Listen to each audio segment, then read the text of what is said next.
Yun guys, ay ito guys, yung kanyang terrace guys, yung ilalim ng terrace. Kung mapapansin nyo guys, tinanggal natin yung anay finish. Kasi sabi ng may-ari, pag nagpipintura siya, ang bilis magdumi. So yun guys, ang suggestion natin ay maglagay tayo ng hardiplex, naglagay tayo ng metal paring. At yan guys, pinaraduhan natin. Naglagay tayo ng pin light at inayos natin guys yung mga electrical wiring niya. So yun guys, ang mapapansin nyo guys ay dalawa lang kami guys ang gumagawa dito. Pero lahat ng ginagawa namin guys ay sinasarili na namin. So mag-wiring man yan guys, mag-pintura man, magmasilya man, halos guys ay all around kami guys ng aking kasama. So yun guys ay mapapansin nyo, ayan, yari na yung kisame. So guys ay mamasilya natin yung skim coat yung mga gilid, alisin natin guys yung mga anay finish. So yun guys ay bumili na naman tayo ng isang bag na skim coat. Ito guys yung skim coat na binili natin. At yan kung mapapansin nyo guys, okay na siya. May mga ilaw na to guys. Yan, may mga ilaw na siya.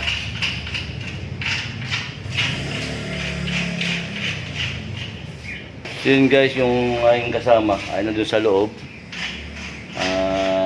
Mag-grout siya guys ng sahig. Yun guys, mga kasama. So ito ay may request na naman yung may-ari. So yung guys, yung tiles ay hindi bagay dito sa marmol. So pinatutuklap to ng may-ari. Papalitan natin to guys. Yun guys, yung mapapansin nyo ay yari na yung mga cob light nya, yung mga pin light nya. Dito guys, may maliit na cob light dito. Yan. So yan guys, ay liliyahin na lang natin yan. Pati dito. Yan, napaikutan na natin yan guys. So yung wall ay na-first coating na natin to. So pagkapintura natin guys niyan, saka natin lalagay yung cob light na ilaw. So ito yung pinaka-terrace niya. So yan naman guys, yung pinaka-terrace niya. Ayan. So magmamasilya na rin tayo dyan guys, maglalagay na rin tayo ng skim coat. Bago tayo magpintura, kailangan na mamasilya muna natin guys yung buong loob. So ito ay, ngayon kasama ay ito guys. Ayan. Umagang umaga. Balik tayo sa ano. Umagang umaga guys ay napakalamig ng panahon, may bagyo.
So yun guys, nandito naman tayo guys sa Bangbang Pasig.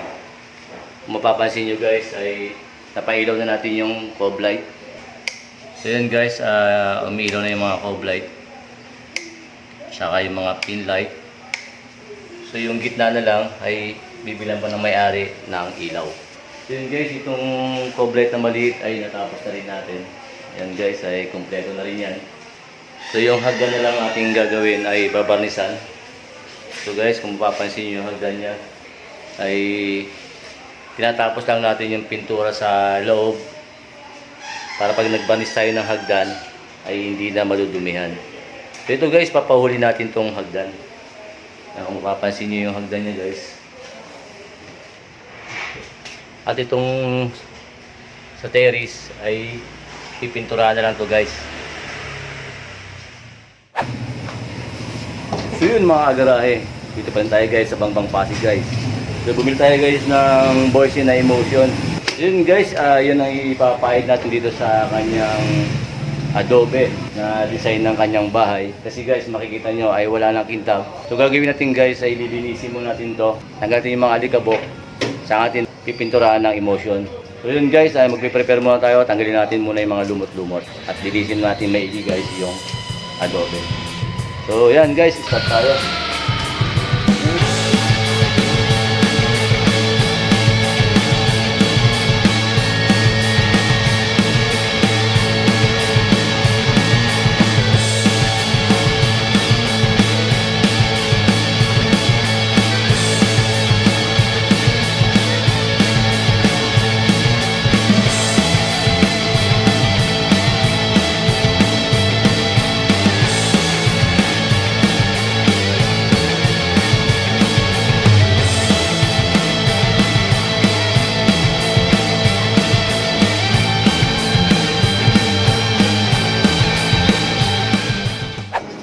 Yun guys, ito yung pinupunasan natin ng Emotion guys na Boysen. Yun guys, kung mapansin nyo, ito ay wala pang pahid. Yan, talagang hindi siya makintab. So ito guys ay na first coating natin itong baba na to. Yan guys, kung mapapansin nyo ay napaka kintab na. So yun guys ay lahat ng side na to na ano to guys adobe to na nilagay dito. So yun, na parang napabayaan nila, hindi na napunasan ng Emotion. Kaya yan guys ay request natin sa may-ari ay pintura natin ng Emotion para siya kumintab. Yun guys ay first coating natin. Ayun yung ating kasama na pipintura sa kabilang side. Kung mapapansin nyo guys yung dulo ay ayos na, nakintab na guys, pare-parehas na yung kulay. So dito na lang sa harapan at tagiliran. So yun guys ay napahiran natin to guys ng Emotion guys, itong adobe na to na pinaka-design. Kung mapapansin nyo guys, kanina ay napakaputi nito. So yun guys ay makintab na siya, pati yun sa dulo guys ay may mga lumot na siya, ay tinira natin yung spatula at nilihan natin guys. Kung mapapansin nyo guys, yung dun sa dulo ron ay tapos na rin.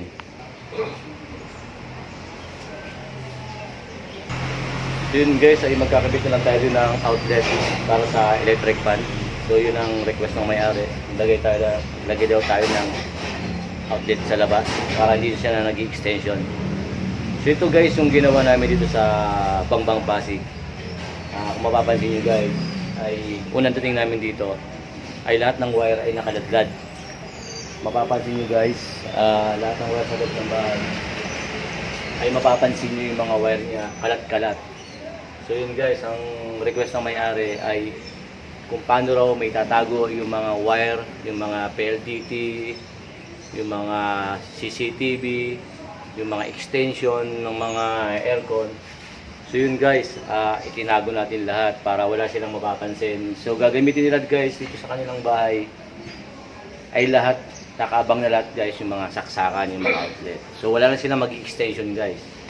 So yun lang ginawa ng para natin guys, para wala nakakalat na wire. So ito guys, magkakabit na naman tayo ng outlet at papunta rin dun sa puno. Galagyan din tayo ng outlet doon at saka switch ng ilaw guys sa puno. I-mount din natin guys, yun yung flexible hose na binili natin. Yun guys ang flexible hose na binili natin. So yun muna ang gagawin natin dito guys. Mag-wiring tayo ulit para tapos na po itong labas. Papaulin natin guys yung varnish ng hagdan kasi kailangan matapos muna itong buong labas guys at yung sasala niya. So tatanggalin natin lahat ng alikabok guys. Kailangan wala na nag-alikabok. Finish na guys, saka tayo magbabarnish ng hagdanan. So ito guys ay Napakita ko sa inyo yung isusunod naman natin na pipinturahan ay yung ilalim ng garahe. So yun guys, ito naman ang ating isusunod. Pagkatapos na dito guys mag-emulsion, maglagay ng wiring. So ito naman ang pipinturahan natin na brown, chocolate brown yung pintura dito sa kisame. At yung kisame niya ay yung mga gilid ay iwa-white din natin. So yun guys ang susunod natin na gagawin dito. At saka tayo magbabarnish ng hagdan. Para guys ay talagang malinis na rito, hindi na mag-alikabok. Mahuli natin guys ang hagdan. Kaya pinano yun eh, pinakaruwas eh.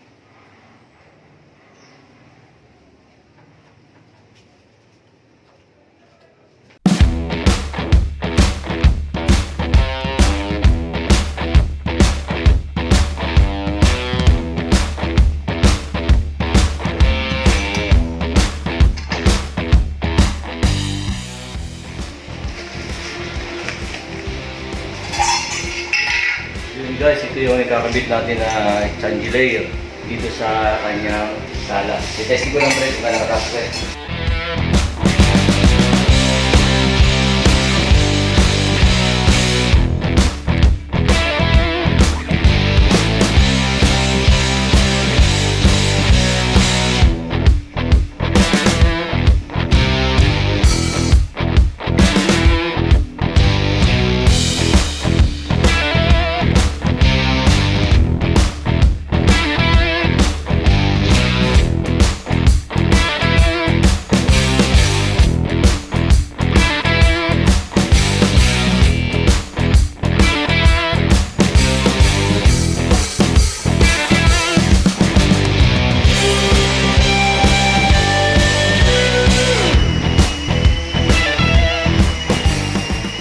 Yun guys, nagpipreparation tayo guys ng hagdanan kasi guys, babarnisan natin siya. So ito guys ay nililihan muna natin ng 600 itong hagdanan para pag nag-primer tayo ng sanding sealer ay hindi na siya gaano magaspang. So ito guys ay lilihain muna natin ulit.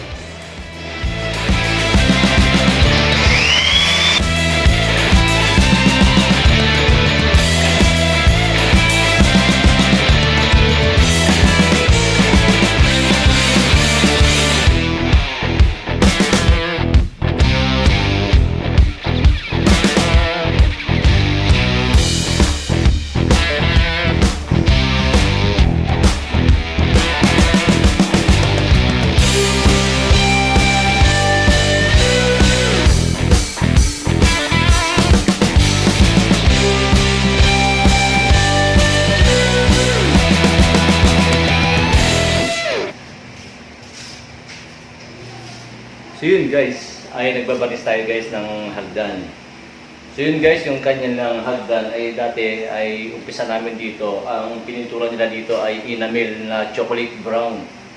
So ginawa ko guys, sabi ng mayari, yun daw pinintura nila. Sabi ko ay tatanggalin natin yung pintura.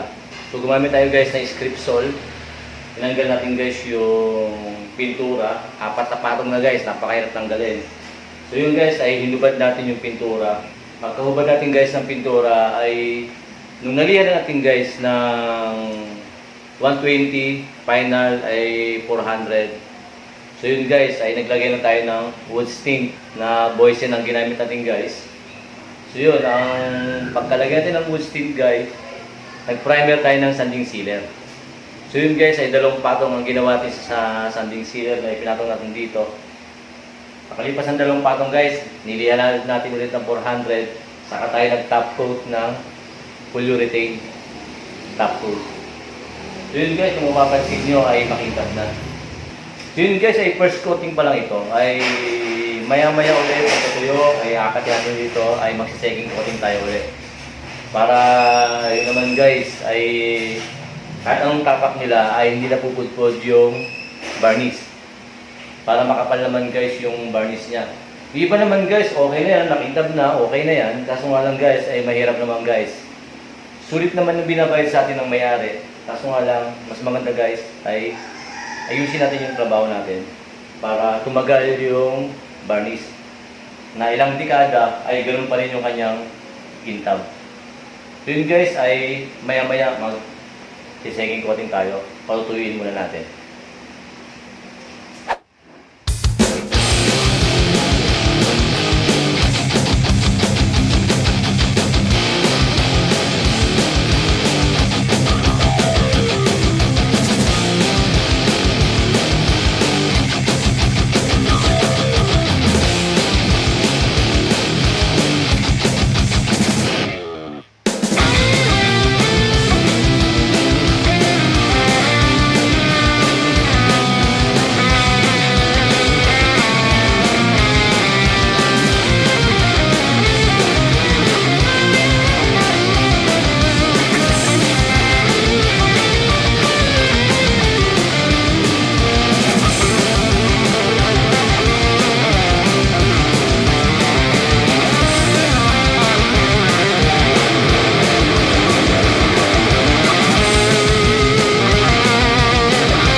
So yun guys, ay nagliligpit na tayo guys.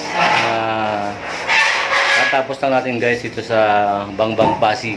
So yun guys, ay tapos na lahat ng ginawa namin guys.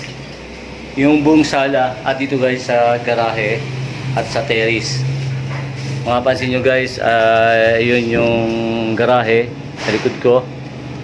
Ito naman guys yung pinaka terrace. Yun guys, ito dati naka ano to, anay finish to. Itong kisame. So pinatanggal guys ng may-ari yung anay finish kasi ang hirap paglinis daw. Dumidikit yung dumi sa mga tinik-tinik. So yun guys, pinakinis niya namin at pininturahan. Naglagay tayo ng mga pinlight din dito at yung mga ilaw niya. So yun guys, ito yun naman yung loob. Pansin nyo guys, ay tapos na, naglilinis na tayo dito sa loob. Yan guys, kompleto na to. Nakakabit na rin yung mga kortina, sabitan ng mga kortina. Yun ang hinabol namin ngayon. So yun guys, ay kung mapapansin nyo ay tapos na po ito. Pati yan, nagkabit din tayo ng chandelier, cob light, pin light guys. Yan ang mga ginawa natin ng mga cob light. Tapos guys, yung hagdan niya ay hinubad natin yung dating pintura dito. Kasi nakalagay dito ay kulay brown na enamel. So, request ko guys sa may-ari, tanggalin kako natin yung enamel na pintura at babarnisan natin. Yun guys, hinubad natin yung pintura nito. Makikita nyo guys yung hagdan ay napakakinis na, napakakintab. Yan guys, packet sa second floor. Yun guys, susunod naman namin pagkatapos nito. Ang gusto ng may-ari, i-request niya naman guys ay yung kanyang kusina. So yun guys, ito yung pinaka-kusina nila. So ito naman ay isusunod namin na gagawin. So pinauna lang ng may-ari guys yung sala. Kasi may naman to guys na division. So sabi ng may-ari, sala lang muna. Katapos itong sala guys, ito naman isusunod namin itong kitchen. Yan, mapapansin nyo guys, tatanggalin din natin lahat ng mga abot dito. Pipintura din tayo guys dito. At yung mga kanyang mga cabinet guys, iduduko finish natin to guys, yung mga takip na mga cabinet niya. Kasi ito guys ay nakaduko finish to. So yun guys, abangan nyo guys pag gawa namin dito. Pabakasin natin lahat ng guys. Kung mapapansin nyo guys, malaki tong kusina. Ayan. Ayan guys.